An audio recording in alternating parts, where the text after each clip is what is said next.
नमस्कार दोस्तों, मैं हूं सूरज। एक बार फिर से स्वागत है आपके ही अपने यूट्यूब चैनल हिंदी विद सूरज में। दोस्तों, तो ये आदिकाल के वस्तुनिष्ठ प्रश्नों की तीसरा वीडियो मैंने डाला है। दोस्तों, इसमें हमने पिछले 73 क्वेश्चन हम कर चुके हैं विथ व्याख्या। मतलब मैं जो प्रश्न कर रहा हूँ, जैसे कि आला उदल से रिलेटेड अगर मैं प्रश्न आपको बता रहा हूँ, तो इनमें जो आपके ऑप्शन हैं उसकी भी मैं आपको विशेष तरीके से, मतलब कि सारे जितने भी फैक्ट बन सकते हैं, मैं जितने से ज़्यादा मेरे से कोशिश रहती है कि मैं इनको भी कवर करूं, ताकि क्या है कि हमारे जो भी डाउट बने वो भी क्लियर हो जाएं, और उनसे रिलेटेड अगर आगे कोई प्रश्न बने वो भी हमारा सॉल्व हो जाए। दोस्तों, तो ज़्यादा समय ना लेते हुए हम वीडियो को स्टार्ट करते हैं। तो वीडियो स्टार्ट करने के लिए हम ले लेते हैं अपना ब्रश और चलते हैं 74वें क्वेश्चन के लिए। दोस्तों, इससे पहले हमने क्वेश्चन कर चुके हैं 73, आप वो वीडियो भी देख सकते हैं। उसमें आपको जो डिटेल्स मिलेगी, यकीन मानिए वस्तुनिष्ठ प्रश्नों में अधिकतर मैं चाहूँ तो मैं एकदम इनके आंसर बोल बोल के आगे बढ़ सकता हूँ, लेकिन मैं हर वीडियो में, हर प्रश्न में आपको क्या करता हूँ, थोड़ा बहुत जानकारी उसमें देने की कोशिश करता हूँ, ताकि उससे प्रश्न अगर कुछ चेंज होके थोड़ा सा हट के भी प्रश्न बने तो भी हमारा क्या हो जाए, सही हो जाए। तो दोस्तों, आपने क्या करना है, अगर आप एलटी की तैयारी कर रहे हैं, प्रवक्ता में कर रहे हैं, या फिर आप यूजीसी नेट की तैयारी कर रहे हैं, तो आप अपनी प्रैक्टिस के लिए इस चैनल को सब्सक्राइब कर सकते हैं, जिसमें आपका नेट जेआरएफ के लिए आपको बहुत ज़्यादा हेल्प मिलेगी। दोस्तों, ठीक है, नेट जेआरएफ के लिए, ठीक है, जेआर आला। पहला प्रश्न 74वां प्रश्न बन रहा है, आला और उदल नाम के दो वीर सरदारों की वीरता पूर्वक लड़ाइयों और युद्धों का अत्यंत प्रभावशाली वर्णन निम्नलिखित में से किसका वर्ण विषय है? किसका वर्ण विषय? पृथ्वीराज रासो, विजयपाल रासो, खुमान रासो, परमाल रासो। तो दोस्तों, ये प्रश्न हमने बार बार बता दिया है, परमाल रासो। अब मैं एक चीज़ तुम्हें बता देता हूँ। देखो दोस्तों, आला और उदल दो वीर सैनिक होते हैं। इन्हीं का जो पहला प्रकाशन क्या था, वो क्या था, आला खंड नाम से। किस नाम से दोस्तों? आला आला खंड नाम से प्रकाशित होता। जो फर्रुखाबाद के जिलाधीश थे या कलेक्टर थे, चार्ल्स इलियट। कौन थे दोस्तों? चार्ल्स इलियट ने 1865 में, याद रखना, जो आला उदल की रचना थी जिसमें वीरता के गीत लिखे हुए हैं, वो 1865 में चार्ल्स इलियट ने सबसे पहले प्रकाशित कराई थी। लेकिन इसको परमाल रासो भी बोला जाता है। परमाल रासो के नाम से इसको संपादन किसने किया था? श्याम सुंदर दास ने किया था दोस्तों, परमाल रासो। और परमाल रासो के लेखक अगर तुमसे कोई पूछे तो कौन है? जगनिक। कौन है लेखक इसके? जगनिक। तो दोस्तों, इनसे रिलेटेड जितने भी फैक्ट बनने की कोशिश करते हैं तो मैंने आपको बताने की कोशिश करी है। जैसे कि जगनिक के इनके लेखक हैं चार्ल्स इलियट ने सबसे पहले प्रकाशित की आला खंड के नाम से। परमाल रासो के नाम से किसने प्रकाशित की? श्याम सुंदर दास ने। कब हुई है? 1865 में हुई है। तो हमें हर प्रश्नों की थोड़ी ऐसी जानकारी हमें पता होनी चाहिए, ठीक है। अगले प्रश्न की तरफ बढ़ते हैं। प्रश्न संख्या है 75, देखते हैं इसका 75। परमाल रासो का रचयिता, ये देखो, जो महोबा के राजा परमर्ती देव का आश्रित था। ये प्रश्न मैं अभी बता दिया। देखो आपको, नरपतिनाल, चंद्रबरदाई, जगनिक या और जिंदत सूरी। तो इसका सही आंसर क्या हो जाएगा दोस्तों? जगनिक। अब देखो, नरपतिनाल ने क्या लिखी है? बीसल देव रासो। क्या लिखी हुई है? बीसल देव रासो। चंद्रबरदाई की क्या है? पृथ्वीराज रासो है। जिंदत सूरी ने क्या लिखी है? उपदेश रसायन रास है। उपदेश रसायन रास कब की है? 1114 की है। कब की है? 1114 की है। चंद्रबरदाई पृथ्वीराज रासो, पृथ्वीराज का जन्म कब देर का? उसमें 1168, कहीं कहीं पे ये रचना काल भी 1168 दिखा देता है दोस्तों, ठीक है, जिसमें कि किसका वर्णन है? पृथ्वीराज का। अब रही जगनिक, तो जगनिक इनके राइटर हो गए। नरपतिनाल बीसल देव। बीसल देव रासो किसने लिखी है? नरपतिनाल ने लिखी हुई है दोस्तों, ठीक है। बीसल देव में ही एक और फैक्ट आता है कि बीसल देव में कितने छंद हैं। तो मैंने अभी आपको बताया था कुछ ही, मतलब दूसरी नंबर की वीडियो थी आदिकाल की, या फिर तीसरी वीडियो थी, जिसमें मैंने आपको बता रखा था कि बीसल देव रासो में कितने छंद हैं। तो बीसल देव रासो में दोस्तों टोटल जो छंद है 128 छंद है। बीसल देव रासो में कितने छंद हैं? 128 छंद। और मुक्ता काव्य और श्रृंगार प्रधान रस है इसमें, ठीक है। आगे प्रश्न की तरफ बढ़ते हैं। प्रश्न संख्या जारी है 76वीं। 76वीं जारी है। हो सकता है कि मैं डिटेल में थोड़ा ज़्यादा समय ले रहा हूँ, पर यकीन मानो ऐसे ही डिटेल जब तक आपको पता नहीं होगी तब तक आपका प्रश्न पूरी तरीके से कवर नहीं होगा। बाकी विकल्पों को भी जरा ध्यान में रख के चलेंगे, ठीक है। अगला प्रश्न बनता है विनयतोष भट्टाचार्य से। देखो, विनयतोष भट्टाचार्य ने के अनुसार सरहपा का समय क्या था? देखो, सरहपा हिंदी के पहले कवि हैं। हिंदी के पहले कवि हैं। कौन? सरहपा। सर्वमत से माना जाता है कि हिंदी के पहले कवि कौन है? सरहपा है। और बोला किसने था? राहुल सांकृत्यायन ने दोस्तों सरहपा को बोला था कि हिंदी के पहले कवि हैं। और सरहपा का जो जन्म है वो कितना है? 769। कितना है? 769 ईस्वी। लेकिन क्या बोल रहा है? विनय तोष भट्टाचार्य के अनुसार सरहपा का समय क्या है? 693, 614 ईस्वी, 633 और 733। तो इसका सही आंसर है सी, 633 ईस्वी। अगला प्रश्न जा रहा है 78वां प्रश्न। देखो क्या बोल रहा है? शुक्ल जी ने 12 ग्रंथों के आधार पर, याद आया? पार्ट 2 बताया हुआ हूं सब कुछ। देखते हैं प्रश्न क्या बनता है। शुक्ल जी ने जिन 12 ग्रंथों के आधार पर आदि काल को वीर गाथा काल कहा है, उनमें अपभ्रंश की कितनी रचनाएं हैं? बहुत बढ़िया। देखो भैया, अपभ्रंश और देश भाषा देख रहे हो तुम। मैंने आपको पहले ही डिटेल में सारी चीज़ें समझा रखी हैं, वही क्वेश्चन रिपीट हो रहा है। ठीक है, रिपीट होने का मतलब नहीं है रिपीट, इसको हम रिपीट नहीं बोल रहे हैं, लेकिन मैंने हर चीज़ की इतनी जानकारी आपको दे दी है कि क्वेश्चन जब आ रहा है वो घूम के अरे ये तो हमें पहले से पता है। ठीक है, अपभ्रंश और देश भाषा। अपभ्रंश में कितनी है? 4, 5, 12, 6। तो दोस्तों कितनी है अपभ्रंश में? 4 हैं। और देश भाषा की कितनी है? 8 हैं, याद रखना। ठीक है, रामचंद्र शुक्ल ने सिर्फ आदिकाल के अंदर 12 भाषा को ही साहित्य का दर्जा दिया था, जिसमें से कि अपभ्रंश की 4 भाषाएं हैं, देश भाषा की 8 रचनाएं हैं। अपभ्रंश की 4, देश भाषा की 8। ठीक है, आगे बनते हैं अगले प्रश्न की तरफ। अगला प्रश्न बन रहा है, कनफटे योगी किस पंथ के लोगों को कहा जाता है? बहुत बड़ा प्रश्न बन चुका है। कनफटे योगी सिद्ध पंथ, नाथ पंथ, जैन या फिर बौद्ध? तो दोस्तों इसका सही आंसर क्या है? बताएंगे मुझे सभी लोग। इसका सही आंसर क्या जा रहा है आपका? नाथ पंथ। क्या होगा इसका आंसर? इसका आंसर होगा दोस्तों नाथ पंथ। और नाथ पंथ को बनाया किसने था? गोरखनाथ ने। किसने बनाया था दोस्तों? गोरखनाथ ने बनाया था। ठीक है, अब रही बात, देखो गोरखनाथ, नाथ पंथ के संस्थापक कौन है?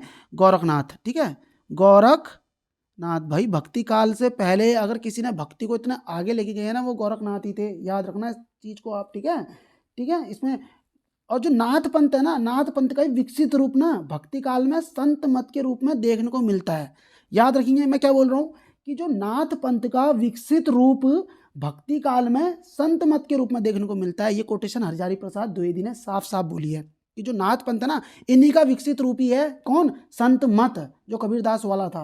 हजारी प्रसाद द्विवेदी साफ साफ बोलते हैं। और गोरखनाथ का अगर हम जन्म देखेंगे तो राहुल सांकृत्यायन ने क्या बोला था? 845। क्या बोला था दोस्तों? 845। और वहीं पे हजारी प्रसाद द्विवेदी ने 9वीं सदी, क्या बोला था? 9वीं सदी। और पीताम्बर दत्त बड़तवाल ने क्या बोला था? 11वीं सदी। पीताम्बर दत्त बड़तवाल ने क्या बोला? 11वीं सदी। और रामचंद्र शुक्ल और कौन है? रामकुमार वर्मा। रामचंद्र शुक्ल, रामकुमार वर्मा ने इसकी सदी बोली है 13वीं। याद रखना। इनकी जो पीताम्बर दत्त बड़तवाल है ना भाई, पीताम्बर दत्त बड़तवाल ने इन्हीं की रचनाओं को गौरखवाणी नाम से भी संपादित किया था, जिसमें 14 रचनाएं हमें देखने को मिलती है।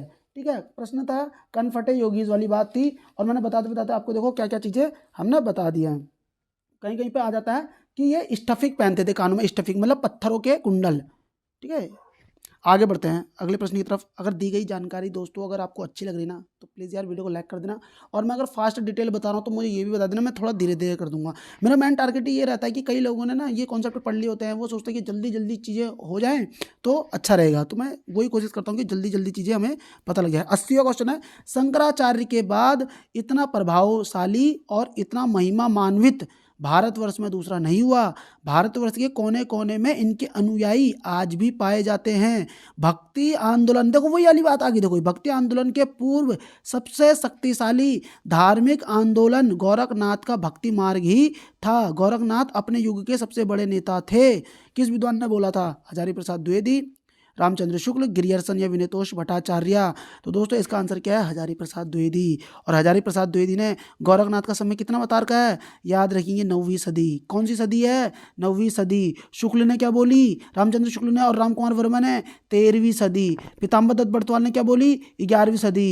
ठीक है, इस चीज को याद रखना आप लोग। आगे बढ़ते हैं।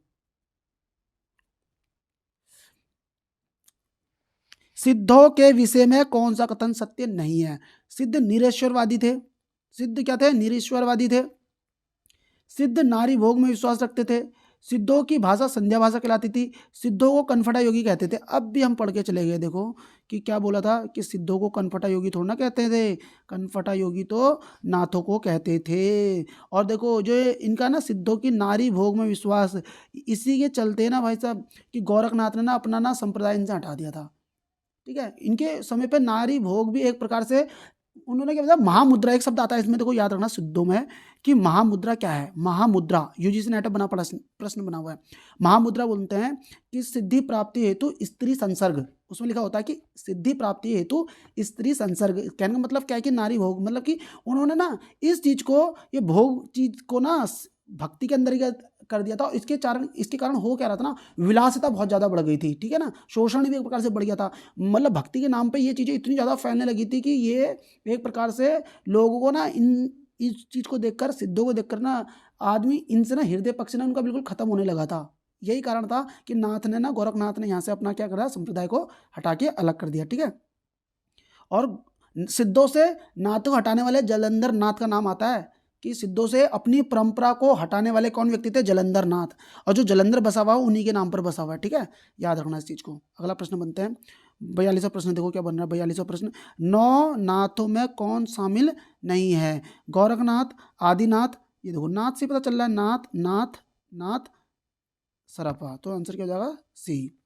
83वां प्रश्न बनना है, आदि काल में मनोरंजन परक रचना करने वाले विद्वान। ज्योतिश्वर ठाकुर, विद्यापति, चंद कवि या खुसरो। तो हमें पता भी है खुसरो की मुकरियाँ हैं, पहेलियाँ हैं, दो बोले हैं, है ना। 84वां प्रश्न बनते हैं, नारियों के प्रति निंदा। ये देखो प्रश्न बन गया, देखो डिटेल। नारी के प्रति निंदा और उपेक्षा भाव किस साहित्य में मिलता है?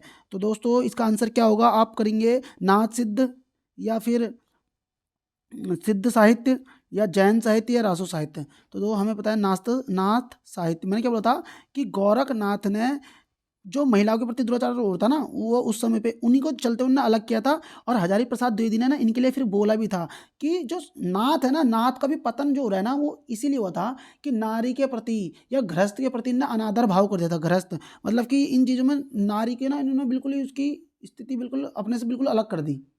यही कारण हुआ कि नाच से भी लोग ना हटने लगे, क्योंकि कहीं ना कहीं लोगों को अपना संसारिक सुख तो चाहिए ही चाहिए, शादी भी करनी है, सब कुछ करना है, बीवी बच्चे सबको चाहिए। लेकिन नाथ संप्रदाय में क्या हुआ था कि वो नारी की निंदा भी एक प्रकार से होने लगी, नारी से दूर रहने के प्रवचन होने लगे। तो फिर क्या हुआ कि इनका भी धीरे धीरे क्या होने लगा, पतन होने लगा। आगे बढ़ते हैं अगले प्रश्न की तरफ। आशा करता हूँ ये डिटेल आपको अच्छी लग रही है, और डिटेल दोस्तों अच्छी लग रही है ना, तो यार आप बेझिझक आप चैनल को सब्सक्राइब कर सकते हैं। अगला प्रश्न बनना है 85वां प्रश्न। ठीक है, 85 प्रश्न को देखते हैं। ऊपर को जाओ भैया, 85वें प्रश्न की तरफ बढ़ रहे हैं। स्वयंभू की उस कृति का नाम बताइए जिसमें राम कथा, ये देखो भैया राम कथा आ गया बात। पौमचरियू, डिठणे में चरियो, स्वयंभू छंद, इनमें से कोई नहीं। तो पौमचरियू याद रखना भैया, पौमचरियू राम कथा का वर्णन है किसमें, पौमचरियू में। इसीलिए स्वयंभू को अपभ्रंशिका वाल्मीकि कहते हैं, क्योंकि पौमचरियू में राम का उल्लेख है। और इस पौमचरियू को ना अपभ्रंश की वो भी बोलते हैं रामायण, अपभ्रंश की रामायण भी बोलते हैं, अपभ्रंश की रामायण। और मेरे को भी दिमाग से हट रहा है कि अपभ्रंश की रामायण इसको बोला किसने है, अपभ्रंश की रामायण भी इनको किसने बोला है, उनका नाम थोड़ा सा मुझे याद नहीं आ रहा है। अगर याद आएगा तो मैं बता दूंगा। पौमचरियू में एक चीज़ याद रखना भैया, देखो एक चीज़ तुम्हें और बता दूँ, इसमें जो है ना 5000 श्लोक हैं, 5000 श्लोक हैं। ठीक है, और 90 इसमें संधियाँ हैं, 90 संधि हैं, 90 संधि, 90 संधि में से 83 संधि जो लिखी है वो स्वयंभू ने लिखी है। और जो आपकी 7 संधि है ना, इनके पुत्र ने लिखी है, स्वयंभू के पुत्र ने। ठीक है, स्वयंभू का पुत्र का नाम क्या नाम है, स्वयंभू के पुत्र का नाम मैं भूल रहा हूँ। जलहण तो उसका हो गया, गौरी का। तो स्वयंभू के पुत्र का नाम जो आता है, क्या नाम है उसका, मुझे अभी याद नहीं आ रहा है वैसे। लेकिन जो 5-7 लिखी है ना, वो स्वयंभू के पुत्र ने लिखी है। ठीक है, मैं 1 मिनट में देख लेता हूँ, अगर मिल जाए तो मुझे 1 मिनट। स्वयंभू का पुत्र का नाम अभी एकदम नहीं आ रहा है वो, क्या पता मिल जाए मुझे, 1 मिनट में देख लेता हूँ, क्योंकि ये प्रश्न बड़ा है। नाथ सिद्ध नाथ, 1 मिनट में अगला क्वेश्चन देख लेते हैं हम तब तक। चलो इसको छोड़ ही देता हूँ, मैं स्किप कर देता हूँ। मैं बता दूंगा, अभी दिख जाएगा। तो अगला प्रश्न बोल रहा है, आदिकालीन किस कृति में छंदों का सर्वाधिक प्रयोग हुआ है? आदिकाल की कौन सी कृति है जिसमें छंदों का सर्वाधिक प्रयोग हुआ है? बीसल देव रासो, पृथ्वीराज रासो, परमाल रासो, रामचंद्रिका। ठीक है दोस्तों, तो इसका सही आंसर क्या हो जाएगा? पृथ्वीराज रासो। पृथ्वीराज रासो, याद है ना कि कितने सर्ग है इसमें? कितने सर्ग है इसमें बताओ, पृथ्वीराज रासो में बताओ। चलो 69 सर्ग हैं। ठीक है, कितने सर्ग हैं? 69। और 68 प्रकार के छंदों का प्रयोग हुआ है, याद रखना 68 प्रकार के छंद का प्रयोग हुआ है दोस्तों। ठीक है, आगे बढ़ते हैं। बीसल देव रासो से बनना प्रश्न, बीसल देव रासो की विरहिणी का नाम क्या है? अब देखो ये क्वेश्चन फिर रिपीट हो गया, नहीं हो गया? ये कितने बार पढ़े भाई इस क्वेश्चन को हम? क्वेश्चन जरूर नहीं आया है, लेकिन मैंने आपको डिटेल इसकी इतने बार बता दी है, इतने बार बता दी है कि आप लोगों को वैसे ही खुद पता लग जाएगा कि क्या है इसका आंसर। इसका आंसर दोस्तों क्या बनना चाहिए? राजमती। क्या आंसर होगा इसका? सीधे सीधे राजमती हो जाएगा। ठीक है, अब बढ़ते हैं आगे। कौन सा प्रश्न आ रहा है? चर्यापद। चर्यापद क्या होता है? बौद्धों का एक ग्रंथ है, बौद्धों द्वारा तांत्रिक चर्या के समय गाया जाने वाला पद है। सिद्धों की आचार संहिता, नाथों की आचार संहिता। ठीक है, अब देखो क्या कौन सा क्वेश्चन है आपका? 88। तो इसका आंसर क्या जा रहा है दोस्तों? बौद्धों द्वारा तांत्रिक चर्या के समय गाया जाने वाला पद। अगले प्रश्न की तरफ बढ़ते हैं। 89वां प्रश्न है, निम्नलिखित को सुमेलित कीजिए। ठीक है, तो सुमेलित कौन सा है? देखो देवसेन है, सरपा है, शालिभद्र सूरी और जोइंदू है। तो इसका सही आंसर क्या होगा बताइए आप मुझे। देवसेन को सीधे सीधे मिला लेंगे। दोहा कोश, श्रावकाचार, भैया हिंदी की तो पहली रचना है, ये हिंदी की पहली रचना श्रावकाचार 933 की है। ठीक है, 250 दोहे में इसमें श्रावक धम लिखा हुआ है। सरापा ने क्या लिखी है? दोहा कोश। सरापा ने कितनी 32 ग्रंथ हैं, फेमस कौन सा है? दोहा कोश। शालिभद्र सूरी का क्या था? भरतेश्वर बाहुबली। अपभ्रंश रास काव्य परंपरा को हिंदी में परिवर्तित करने वाले व्यक्ति कौन थे? शालिभद्र सूरी। शालिभद्र सूरी को कौन सी रचना लिखी है? भरतेश्वर बाहुबली। कब लिखी है? 1184 में। क्लियर बात आ गई। दूसरी चीज, भरतेश्वर बाहुबली की याद रखना, भरतेश्वर बाहुबली की रास को किसने संपादित किया था? मुनिजीन विजय ने। किसने किया था? मुनिजीन विजय ने। जोइंदू की रचना क्या है? योगसार। भैया जोइंदू 6ठी सदी की है ये रचना, जो योगसार। ठीक है, जोइंदू। अपभ्रंश में दोहा छंद का प्रयोग करने वाला कौन था? जोइंदू। ठीक है दोस्तों, इनकी देखो कितनी सारी डिटेल मैंने बता दी। तो देवसेन का श्रावकाचार सबसे पहले देखेंगे, श्रावकाचार कहाँ बननी है? इसमें नहीं बननी, इसमें भी नहीं बननी, इसमें भी नहीं बननी है, तो ये हो गया बी आंसर। फिर देखो दूसरे नंबर पे दोहा कोश है, तीसरे नंबर पे भरतेश्वर बाहुबली है, चौथे नंबर पे योगसार है। तो आंसर क्या हो जाएगा इसका? सी। आंसर क्या हो जाएगा इसका दोस्तों? सी हो जाएगा। अगले प्रश्न की तरफ बढ़ते हैं। अगले प्रश्न की तरफ बढ़ते हैं। अब इसमें ना एक क्वेश्चन आ रहा था, मैं तुम्हें बता देता, वो मुझे दिख रहा नहीं है, वो प्रश्न मेरे दिमाग में चलते रहेगा चलते रहेगा चलते रहेगा। ठीक है ना, कि मैंने बताया नहीं बताया नहीं बताया नहीं, मेरे दिमाग से वो क्वेश्चन हट गया करके। ठीक है, वो क्वेश्चन कौन सा था? ये वाला क्वेश्चन था वो। एक मिनट ना, मैं जब तक बताऊँगा नहीं, और वो मेरे दिमाग में पूरी वीडियो में फिर वही चलता रहेगा, है ना। तो मुझे मैं सोच रहा हूँ कि उसको मैं क्लियर ही कर देता, तो मेरे को भी अच्छा लगता, तुम्हें भी अच्छा लगता। ये वाला क्वेश्चन था, देखो पौमचर्यू। पौमचर्यू का जो लिखी है ना, वो स्वयंभू ने लिखी है। स्वयंभू के लड़के ने पौमचर्यू को पूरा किया था, जिसका नाम क्या देर का है? त्रिभुवन। याद आ गया, देखो त्रिभुवन ने पूरी करी थी। ठीक है, ठीक है, त्रिभुवन ने पूरा किया था पौमचर्यू को। और पौमचर्यू को देखो डॉक्टर भयाणी ने अपभ्रंश की रामायण कथा भी कहा था। 5 कांड है, और श्लोक कितना है इधर देखो आप, 12,000 श्लोक है, सॉरी 12,000 श्लोक हैं। 5 कांड हैं किसमें? पौमचर्यू में। पौमचर्यू में, ठीक है। 5 कांड है और 90 संधि है। 90 क्या है? संधि है, जिसमें 90 संधि में से 83 किसकी है? स्वयंभू ने खूब लिखी है। और जबकि 7 किसने लिखी है दोस्तों? त्रिभुवन ने पूरी की हुई है। ठीक है, अब मुझे भी अच्छा लगेगा और आपको भी अच्छा लगेगा। अगले प्रश्न की तरफ बढ़ते हैं। कभी कभार क्या होता है ना, वो डिटेल्स दिमाग से हट ही जाती है एकदम, और वो याद करने पे भी नहीं बन रही होती है। तो इस चीज़ को लेकर वो नहीं करना कि यार क्या हो गया, फंस गए सर जी, ऐसा वैसा हो जाता है कभी कभार, सबके साथ हो जाती है समस्याएं। मैं तो हमेशा यही बोलता हूँ कि जब भी मैंने पढ़ाया, जिसको भी मैंने पढ़ाया, मैं कभी ये नहीं बोलता कि मुझे सब कुछ आता है। मतलब मैं डाउट हो जाता है कभी कभार, कोई चीज़ें गलत भी हो जाती हैं। ठीक है, सबसे अच्छी बात होती है कि उस चीज़ को एक्सेप्ट करना। और मेरे अंदर वो आदत है कि मैं कोई चीज़ गलत कर देता हूँ तो उस चीज़ को एक्सेप्ट कर लेता हूँ। सबसे अच्छी बात होती है उन चीज़ों को, गलतियों को एक्सेप्ट कर लो, हाँ भाई मुझसे गलती हो गई है। ठीक है ना। 90% देखते हैं। रचना और रचयिता को सम्मिलित कीजिए। णय कुमार चर्यू। ठीक है, णय कुमार चर्यू, देखो इसका नाम पता है क्या? नाग भी बोल सकते हैं आप इसे। ठीक है, नाग। ये लिखी थी किसने? पुष्पदंत ने। ठीक है। जयमंग जस चंद्रिका किसकी है? मधुकर कवि की है।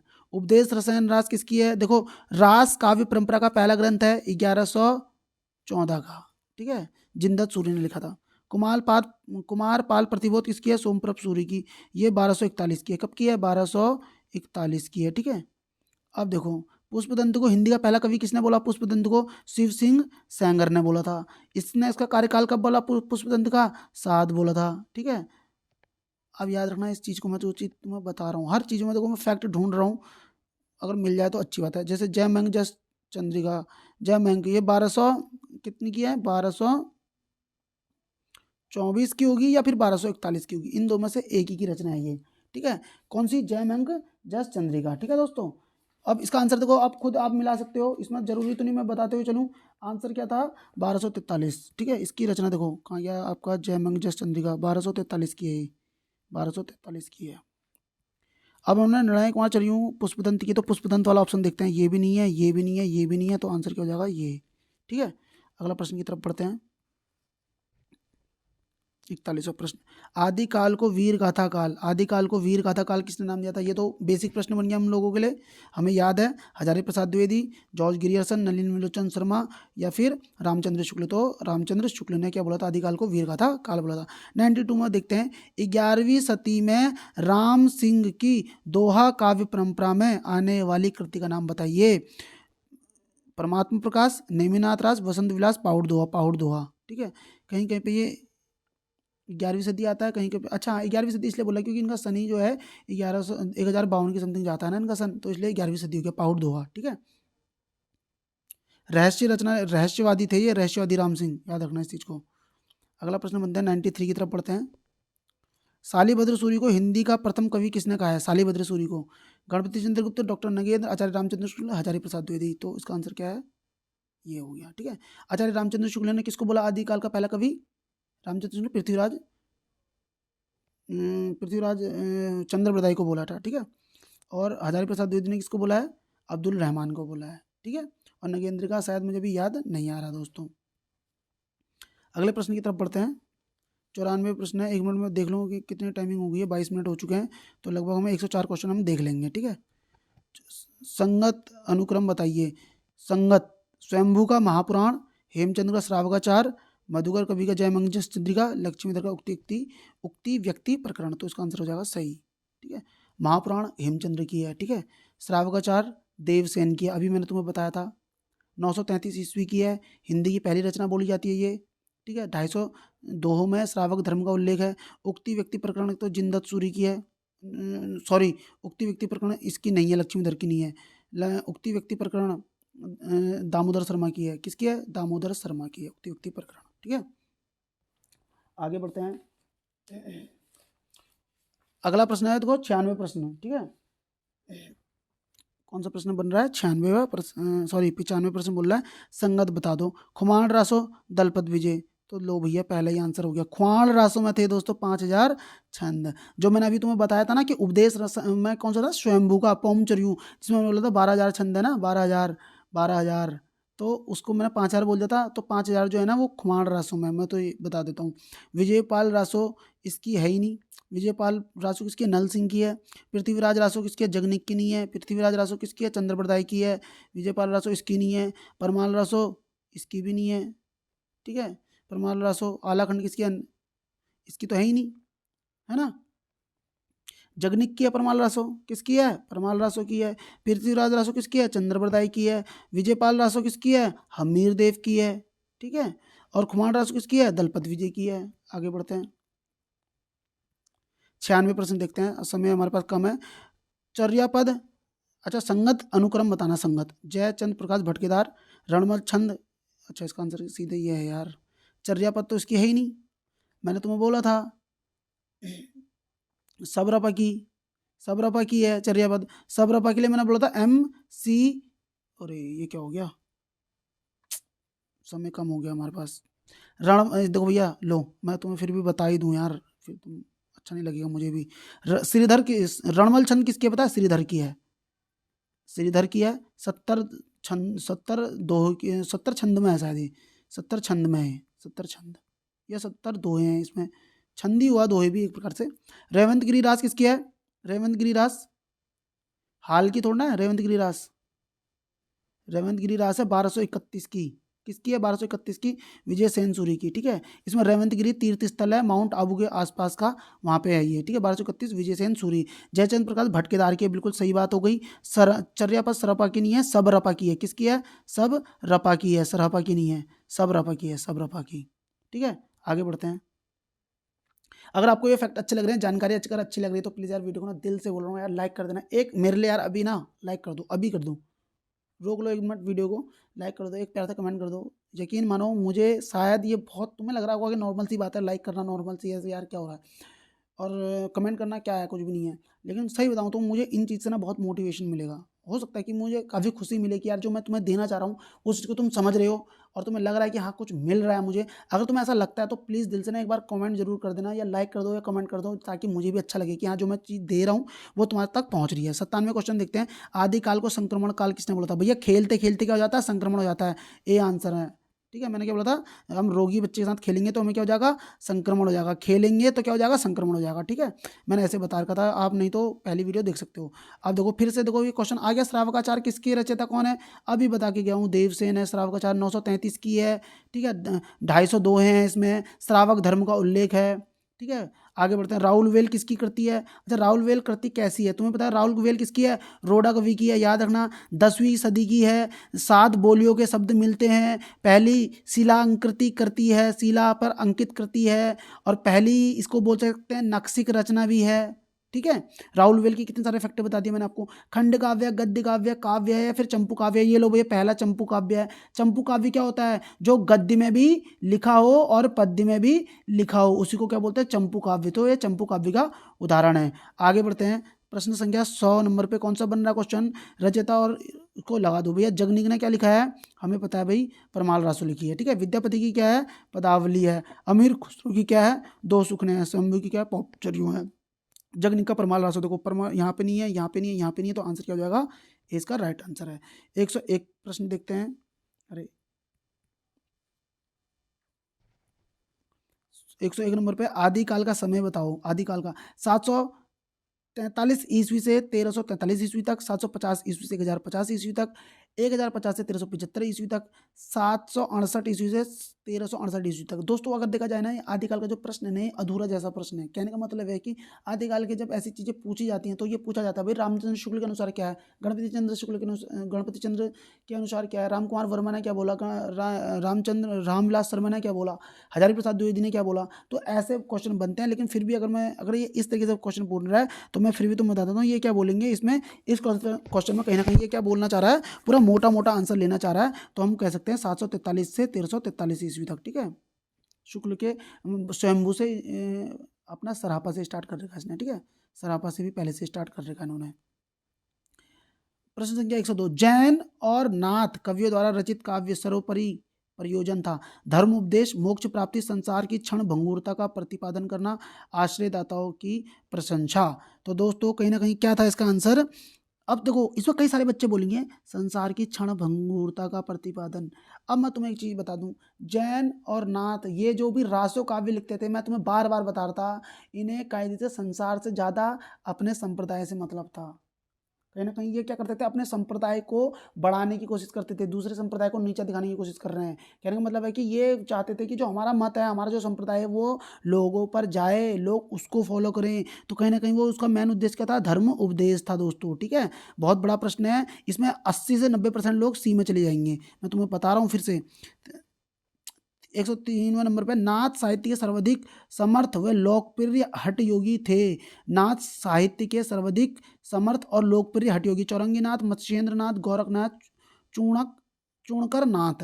तो दोस्तों इसका सही आंसर क्या हो जाएगा? इसको बताने की तो जरूरत है नहीं, गोरखनाथ इसके सही आंसर हैं। 104 का क्या बोल रहा है? इनमें से संगत का कौन सा है? संगत गाथा सप्तशती हाल, करकर्ण चरयू विजय सेन सूरी, पुरुष परीक्षा श्रीधर, भविष्य कथा मेरुतुंग। तो दोस्तों इसका आंसर है ये, प्राकृतिक रचना है, प्राकृतिक रचना। ठीक है, प्राकृतिक रचना है, हाल की प्राकृतिक रचना। करकर्ण चरयू जो है ना, मुनि सार की रचना है ये। ये विजय सेन सूरी ने तो रेवंत गिरिराज लिखी है। पुरुष परीक्षा किसकी है दोस्तों? विद्याधर की। किसकी है? विद्याधर की। श्रीधर ने क्या लिखा है? रणमल छंद लिखा है। भविष्य कथा किसने लिखी है? तेरा ये लिखी है जैन आचार्य मेरुतुंग। जैन आचार्य मेरुतुंग की है, ठीक है। अरे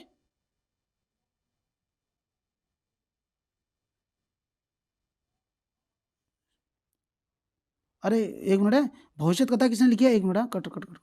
भविष्य कथा देखो, भविष्य कथा लिखी है, मैंने आपको क्या बताया मुझे नहीं पता, धनपाल ने लिखी है, ठीक है, धनपाल ने। जैनाचार्य मेरुतुंग की तो रचना 1361 की रचना है वो कुछ, मेरुतुंग की। लेकिन ये इसका आंसर सही नहीं है। इसका आंसर क्या है? 104वां का ए आंसर है, ठीक है। तो आशा करता हूँ, मैं फ्लो फ्लो में पता नहीं क्या बोल के चले गया था ना, तो तुम मुझे, मैंने देखा अचानक पूरा, मैंने लगा ये तो गड़बड़ हो जाएगा, ठीक है ना। जो मेरुतुंग है, मेरुतुंग की रचना वैसे वो थी, प्रबंध इसकी 1361 की रचना है कुछ, वो मेरे दिमाग से हट रही है वो। मैं 1 मिनट में इसको तुम्हें बता ही दूँ कि कहीं ना कहीं कन्फ्यूजन हो जाए तुम्हें भी फिर मुझे भी। मुझे तो वैसे वो आएगा तो पता हो ही जाना चाहिए, वैसे मिल नहीं रहा मुझे दोस्तों, वो मैं बता दूंगा तुम्हें अगली वीडियो में। तो आशा करता हूँ, वीडियो भी काफ़ी लंबी हो चुकी है, जानकारी अच्छी लगी होगी। अगर ये जानकारी आपको अच्छी लगी है तो प्लीज़ वीडियो को लाइक करेंगे, चैनल को सब्सक्राइब करेंगे और एक प्यारा सा कमेंट कर देंगे दोस्तों। Thank you.